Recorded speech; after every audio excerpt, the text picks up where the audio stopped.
Welcome to MatchPack, your statistical guide to the weekend of Premier League action. It's been a busy 7 days with 2 sets of fixtures, meaning we've now seen 170 games played. The goal tally now stands at 444, giving us an average of 2.6 per game. During the last 2 rounds, we've seen 13 clean sheets, increasing the overall number to 110 since the start of the season. And with an extra 20 games played since our last show, it's no wonder the number of tackles has increased to 5,532.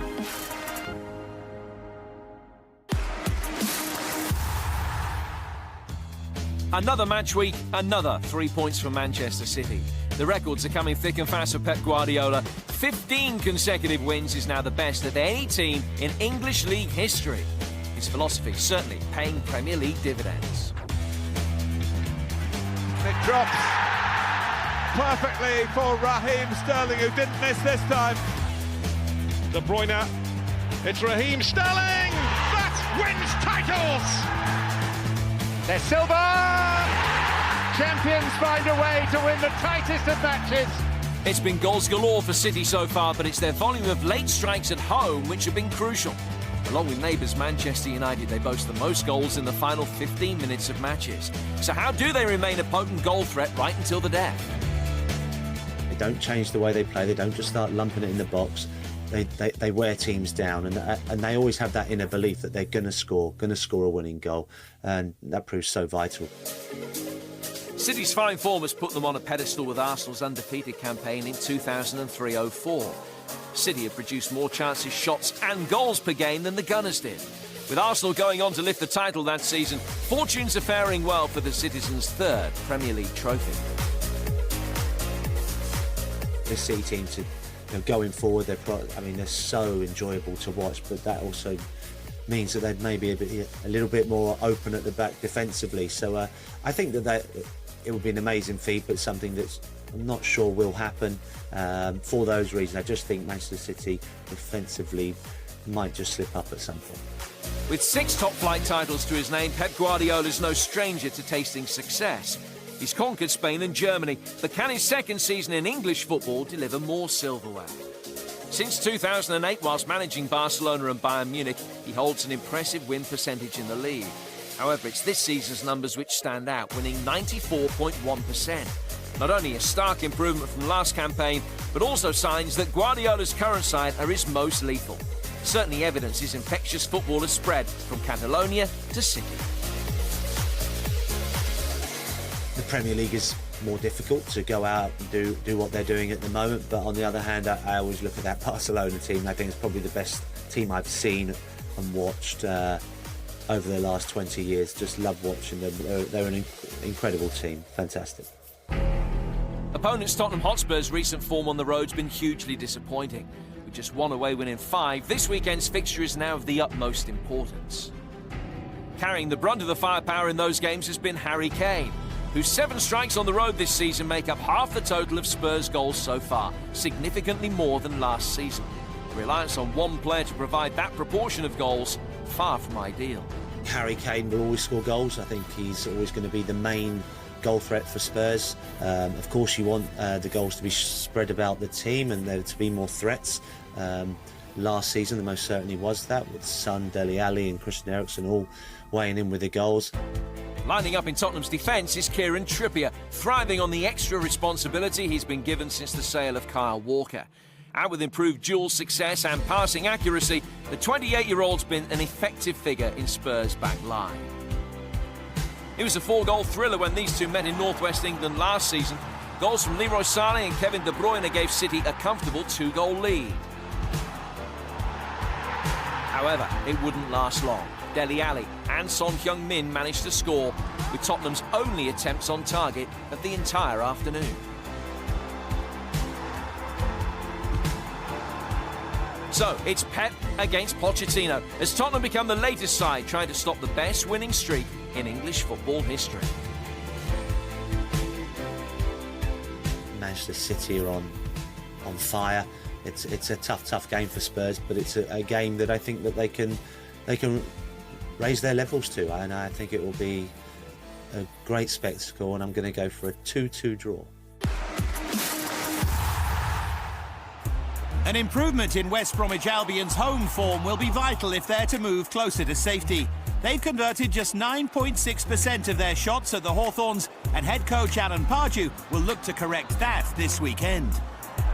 They picked up their third goalless draw of the season against Liverpool on Wednesday, the second under Pardew's reign, and his promise of more attacking football needs to become more of a reality. In defence, there's little to cheer either. The Baggies falter in the second half of their games, conceding the majority of their goals after the break, 6 of those in the final 15 minutes. And having won 14 points from a possible 51, it's West Brom's lowest points tally at this stage of a Premier League season in 9 years. A 1-0 win over Bournemouth made up for a Derby Day defeat, but as 2017 comes to a close, Manchester United have one up on their rivals with regards to the amount of away goals they've conceded.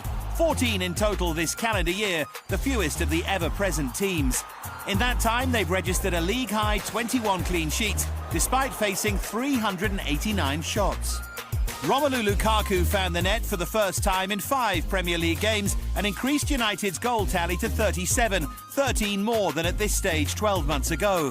But whereas their opponents West Brom fade after the break, Jose Mourinho's side gets stronger. Over a third of their goals have been scored in the final 15 minutes, the highest such proportion in the competition this season. At the Emirates, 2 teams with something to prove. Arsenal's bid to regain their place in the top 4 was halted by a revived West Ham United. Arsene Wenger's side now winless in 3 consecutive league games for the first time since April. And Newcastle United have conceded 18 goals in 8 games, during which time they've taken only 1 point and fallen from 7th in the table down to 16th. Their overall form will be a major concern for the St James's Park faithful. Newcastle have now lost 4 straight at home, the first time that's happened since 2015. On top of that, they've just 1 win in their last 12 league games. Their gap above the drop zone down to just 1 point. I think, you know, the expansive football that Newcastle play, which is demanded by their supporters, especially when they're playing home, leaves big gaps in their team, you know, on the counter-attack especially. And, you know, Rafa's got a big job to do. I think, you know, the way that they're leaking goals and don't look hard enough to beat is a big problem for them going forward. And I can see them being in a relegation battle right to the end. Arsenal's home form has been impressive, with only Manchester United taking points away from the Emirates this season. Those results have been underpinned by the goals of Alexandre Lacazette, who scored 6 at the Emirates, a home tally matched by only Mohamed Salah and Romelu Lukaku. Arsenal have had the lion's share of the results when these 2 sides have previously met in the competition, winning 25 of the 44 meetings. Newcastle have only won once at the Emirates back in November 2010, when Andy Carroll's first half header gave them their first league win at Arsenal since 2001.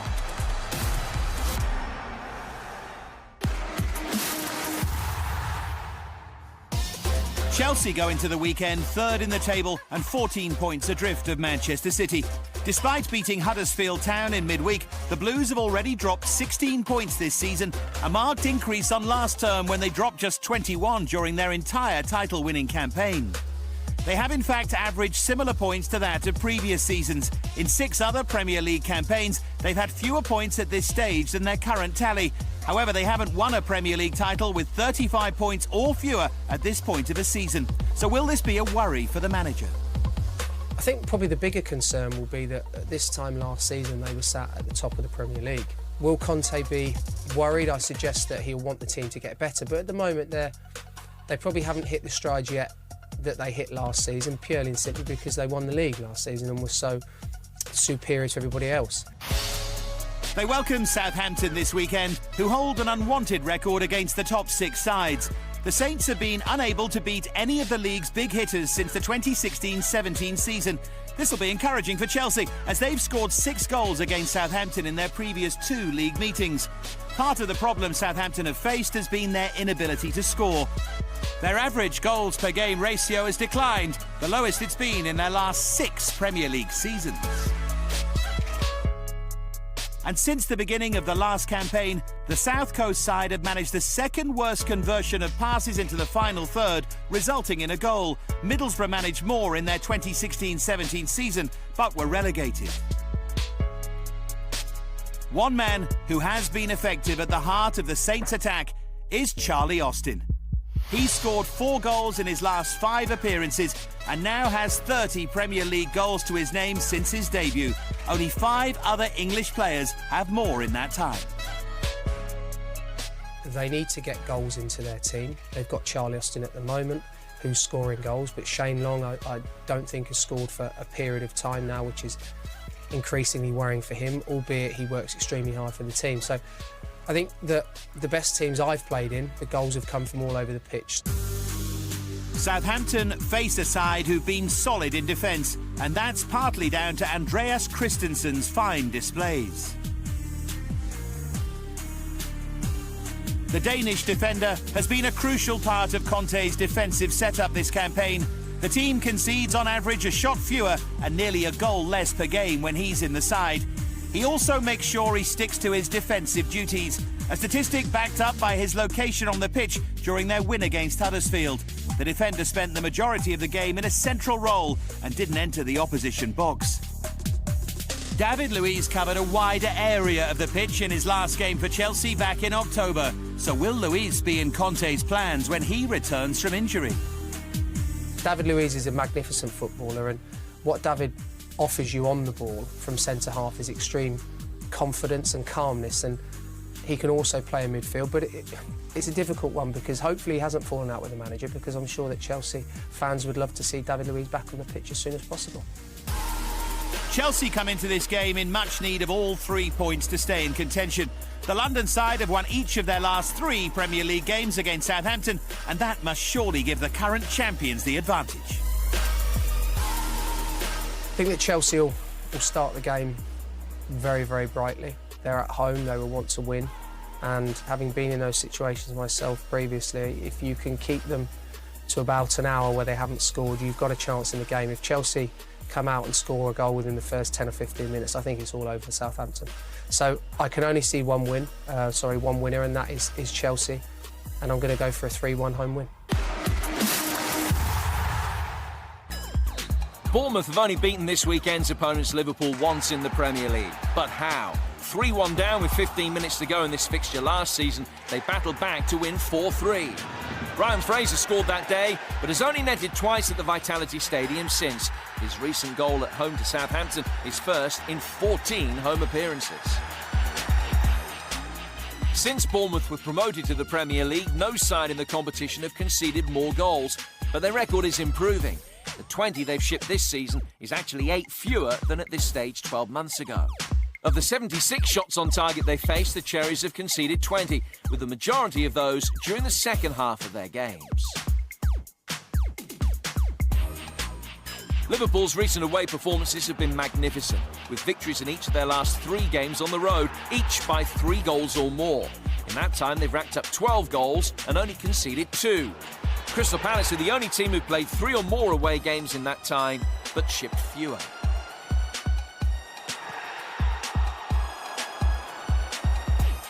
As for goals scored, Liverpool frontman Mohamed Salah continues to lead the way. His 13 and 17 league appearances this season accounts for well over a third of Liverpool's overall league total. Of the 34 goals the Reds have scored, 16 have come in the first half. No Premier League team has registered as many before the break this season.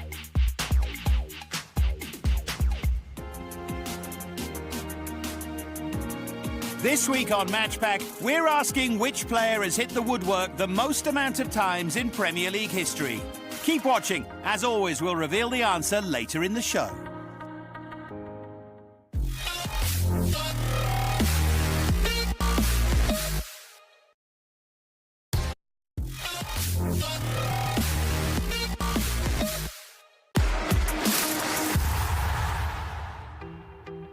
Watford and Vicarage Road welcome Huddersfield Town this weekend, with the hosts licking their wounds following a run of 4 winless Premier League games. The Hornets' home ground has been a hive of goalmouth activity this season. There have been 26 goals from 8 matches played at the stadium so far, the joint 4th highest number of strikes seen at a single venue in the competition this term. Head coach Marco Silva certainly provided the Watford faithful with plenty of excitement during his tenure. Since he joined Hull City in January, only one of the managers outside of last season's top six has picked up more Premier League points at home, namely ex-Everton boss Ronald Koeman. But it's away from home where Silver's men have had the most joy this season. Only 41% of their points have been won on home turf, and no Premier League club is more reliant on its performances on the road. When I look at Watford and the way they're set up, I actually think they're more suited to play away from home. You know, you look at them, they want to play quick on the break, they want to try and counter-attack teams. They're not a team that likes to have loads of possession and keep the ball. Huddersfield's man in the dugout, David Wagner, has his own issues to address, with his side losing 5 of their last 6 games to dampen early season optimism. The Terriers' memorable start to the term is well documented, with Wagner's men sitting second after the opening round of fixtures. The difficulty soon followed, with a run of just 2 wins in 13, leaving them hovering just above the drop zone. A vital victory over fellow promoted side Brighton and Hove Albion provided some brief levity, but a midweek defeat to Chelsea leaves them just 4 points off relegation.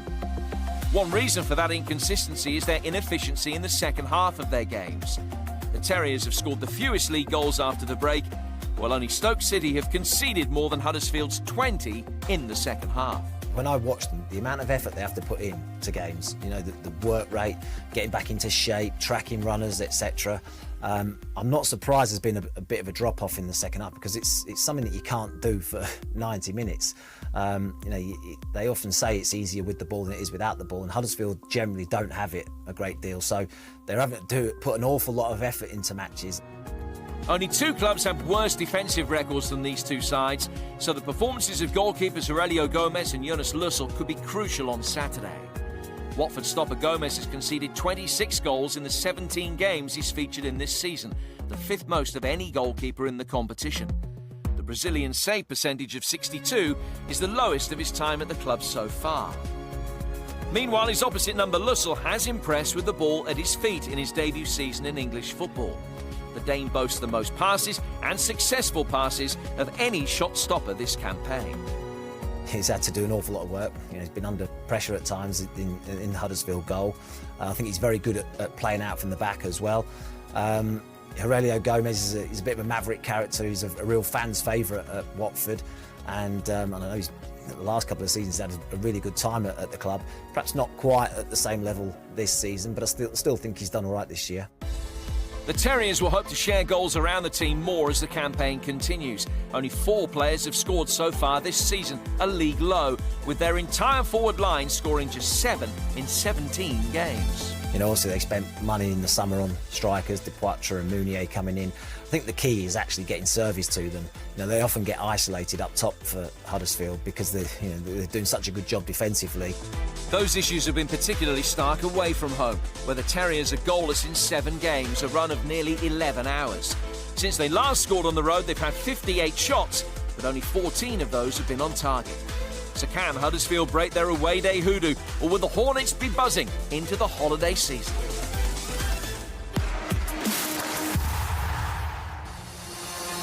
Brighton and Hove Albion will be seeking home comforts this weekend following consecutive away defeats over the last 7 days. Since their promotion to the top flight, they've suffered just 2 losses at the Amex Stadium. Only the 2 Manchester teams, Arsenal, Liverpool and Tottenham Hotspur, have a better record on home turf this season. Despite that big positive, the Seagulls have picked up 1 point and scored just 1 goal in their last 5 Premier League matches. But while they may not be losing many at home, the majority of their games at the Amex have ended in draws, 4 in total. Only West Bromwich Albion and Liverpool have recorded more this season. Burnley's terrific run of form meant that they briefly moved into the top 4 this week following their win over Stoke City. While their away form has also impressed, Sean Dyche's side have only failed to score in 2 of their last 11 Premier League games on the road.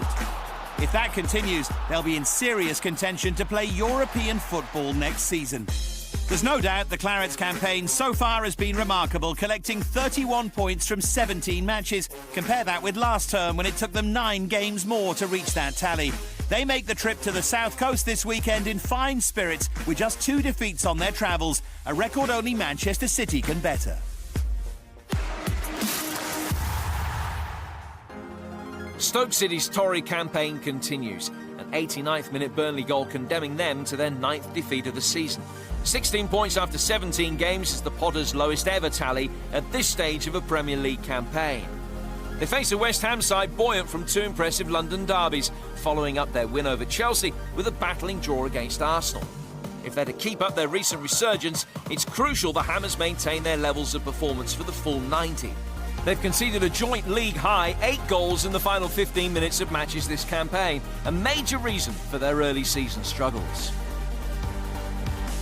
The productivity of Xherdan Shaqiri will be integral to Stoke's ability to play their way out of their poor form. Since the start of September, Shaqiri's had a hand in 9 goals in his last 13 Premier League appearances. I think he's possibly, Stoke City's most important player, especially as an attacking value to their team. He does score some great individual goals. I think, he'd probably swap some of those individual goals for scoring more frequently. They always seem to be world-class goals that he scores. The Hammers were going through a much better period when these sides met on the final day of the 2015-16 campaign. Mikel Antonio opened the scoring for the visitors. The goals from Janelli Mbula and Mamadou Biram Diouf sealed a 2-1 win for the Potters, which denied the Hammers a top 6 finish and a place in the group stages of the Europa League. Earlier, we invited you to name the player who's hit the woodwork the most times in Premier League history. The answer? It's the former Arsenal and Manchester United forward Robin van Persie. The Dutchman was denied by the post and crossbar 48 times.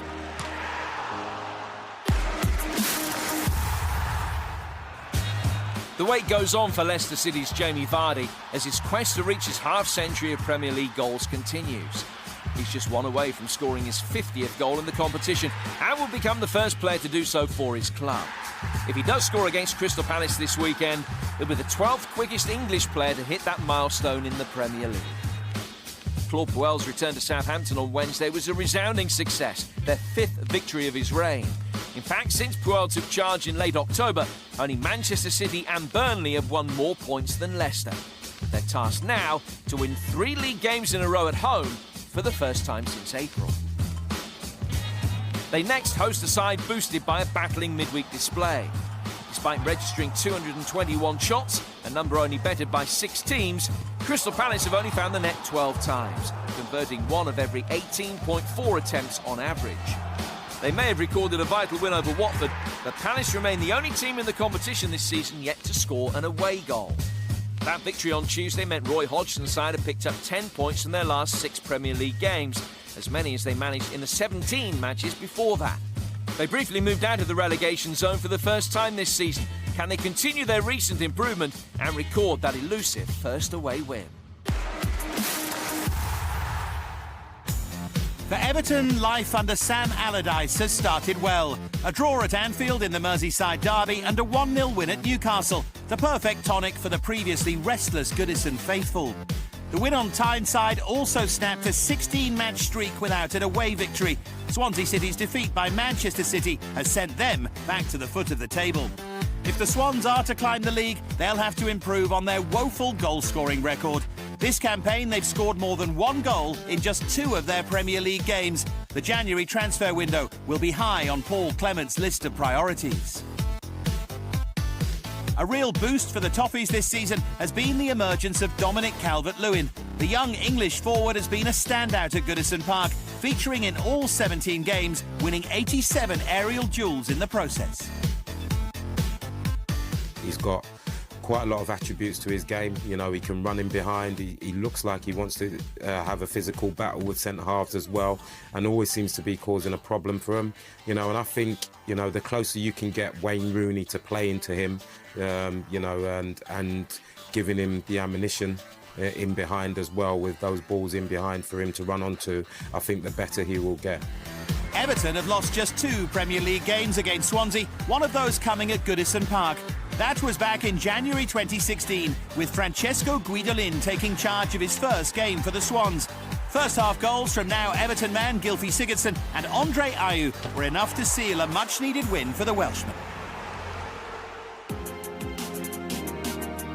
Match week 18 gets underway on Saturday as Leicester host Crystal Palace in the early kick-off.